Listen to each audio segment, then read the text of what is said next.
ನಮಸ್ಕಾರ. ವಿಶೇಷ ಕಾರ್ಯಕ್ರಮಕ್ಕೆ ತಮ್ಮೆಲ್ಲರಿಗೂ ಆದರದ ಸ್ವಾಗತ. ನಾನು ರಂಗನಾಥ್ ಭಾರದ್ವಾಜ್.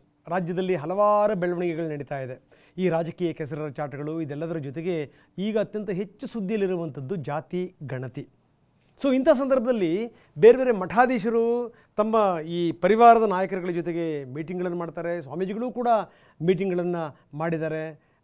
ಯಾವ ರೀತಿ ಬರೆಸಬೇಕು, ಯಾವ ಹೆಸರನ್ನು ಬರೆಸಬೇಕು, ಇದೆಲ್ಲದರ ಬಗ್ಗೆಯೂ ಕೂಡ ಸಾಕಷ್ಟು ಚರ್ಚೆಗಳಾಗಿದೆ, ಚಿಂತನ ಮಂಥನಗಳಾಗಿದೆ. ಇಂಥ ಸಂದರ್ಭದಲ್ಲಿ ಅಂದರೆ ಈ ಸ್ವಾಮೀಜಿಗಳ ವಲಯ ಅಂದ ತಕ್ಷಣ ಸದಾ ಸುದ್ದಿಯಲ್ಲಿರುವಂಥವರು ಅಂತಂದರೆ ವಚನಾನಂದ ಶ್ರೀಗಳು.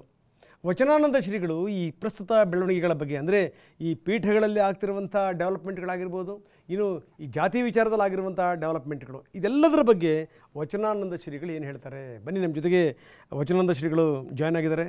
ಶ್ರೀಗಳೇ, ಕಾರ್ಯಕ್ರಮಕ್ಕೆ ತಮಗೆ ಸ್ವಾಗತ. ನಮಸ್ಕಾರ. ನನಗೆ ಏನು ಅಂದರೆ ಯೋಗ ಯಾವ ರೀತಿ ಇರುತ್ತೆ ಅಂತ ನೋಡಿ.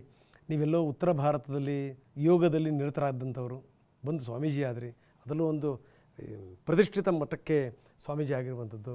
ಎಲ್ಲಿಂದ ಎಲ್ಲಿ ತನಕ ಅಥಣೀಯ ಶಿವಯೋಗಿಗಳಿಂದ ಆಶೀರ್ವಾದದಿಂದ ಹಿಡಿದು ನೀವು ಉತ್ತರ ಭಾರತ ತನಕ, ಕರ್ನಾಟಕ ತನಕ, ಪಂಚಮಸಾಲಿ ಪೀಠದ ತನಕ ಈಗ ಇಷ್ಟೊಂದು ಈ ಜಾತಿ ಇದೆಲ್ಲ ನಡೀತಾ ಇದೆ ಗಣನೆ, ಅದ್ರ ಬಗ್ಗೆ ಏನಂತೀರಿ ತಾವು?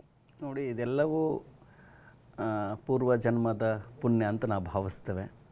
ಇದೆಲ್ಲವೂ ನಮ್ಮ ಮಾತಾಪಿತರ ಪುಣ್ಯ, ನಮ್ಮ ಗುರುಗಳ ಆಶೀರ್ವಾದ. ಇವತ್ತು ನಾವು ತಾಯಿ ಗರ್ಭದಲ್ಲಿ ಇರುವಾಗಲೇ ಲಿಂಗ ದೀಕ್ಷೆಯನ್ನು ಕೊಟ್ಟು ನಮಗೆ ಆಶ್ರಯನ ಕೊಟ್ಟು 8 ವಯಸ್ಸಿನಲ್ಲಿ ನಾವೆಲ್ಲ ಅಥಣಿ ಗಚ್ಚಿನ ಮಠಕ್ಕೆ ಬಂದೀವಿ. 8 ವಯಸ್ಸಿನಿಂದನೇ ಅಲ್ಲಿಂದ ನಮ್ಮ ಆಧ್ಯಾತ್ಮಿಕ ಯಾತ್ರೆ ಆರಂಭವಾಯಿತು. ಇವತ್ತು ಎಲ್ಲರಿಗೂ ಗೊತ್ತಿದೆ ವಚನಾನಂದ ಸ್ವಾಮೀಜಿ ಅಂತ. ವಚನಾನಂದ ಸ್ವಾಮಿಗಳು 20-30 ವರ್ಷ ಏನು ಕಷ್ಟಪಟ್ಟರು, ಎಷ್ಟೆಲ್ಲ ಇದನ್ನು ಮಾಡಿದ್ರು ಭಾಳ ಜನಕ್ಕೆ ಗೊತ್ತಿಲ್ಲ. ಬರೀ ಪೀಠ ನೆನಪಾಗತ್ತೆ, ಇವತ್ತಿನ ಹೇಳಿಕೆಗಳು ನೆನಪಾಗತ್ತೆ. ಅಲ್ಲಿಂದ ನಾವು ಧಾರವಾಡಕ್ಕೆ ಹೋದ್ವಿ, ಅಲ್ಲಿ ಸೈನ್ಸ್ ಸ್ಟೂಡೆಂಟ್ ಆಗಿ ಅಲ್ಲಿ ಓದ್ತೀವಿ.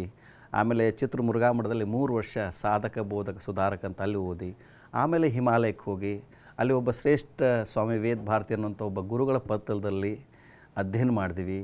ಈ ಕಡೆ ಇನ್ನೊಂದು ಕಡೆಗೆ ಸಿದ್ದೇಶ್ವರ ಮಹಾಸ್ವಾಮೀಜಿ ಅಂತವರ ನಿರಂತರವಾಗಿರುವಂಥ ಆಶೀರ್ವಾದ, ಮಾರ್ಗದರ್ಶನ.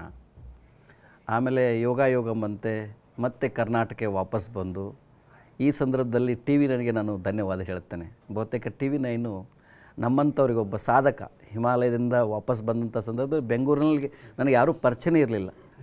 ಅಪರಿಚಿತವಾದ ಬೆಂಗಳೂರನ್ನು ಇಡೀ ನಾಡಿಗೆ ನನ್ನನ್ನು ಪರಿಚಯ ಮಾಡಿಕೊಟ್ಟಿದ್ದು TV9 ಯೋಗ ಕಾರ್ಯಕ್ರಮದ ಮೂಲಕ. 10 ವರ್ಷಗಳ ಕಾಲ ಇವತ್ತು ಜನ ನಮ್ಮನ್ನು ವಚನಾನಂದ ಸ್ವಾಮೀಜಿಗಿಂತ ಹೆಚ್ಚು TV9 ಸ್ವಾಮೀಜಿ ಅಂತಲೇ ಕರೀತಾರೆ. ಇವತ್ತು ಶ್ವಾಸಗುರು ಅಂತ ಏನು ಹೆಸರು ಬಂದಿದೆ ಅದೆಲ್ಲವೂ TV9ನ ಕೊಡುಗೆ ಅಂತ ನಾನು ಭಾವಿಸ್ತೇನೆ.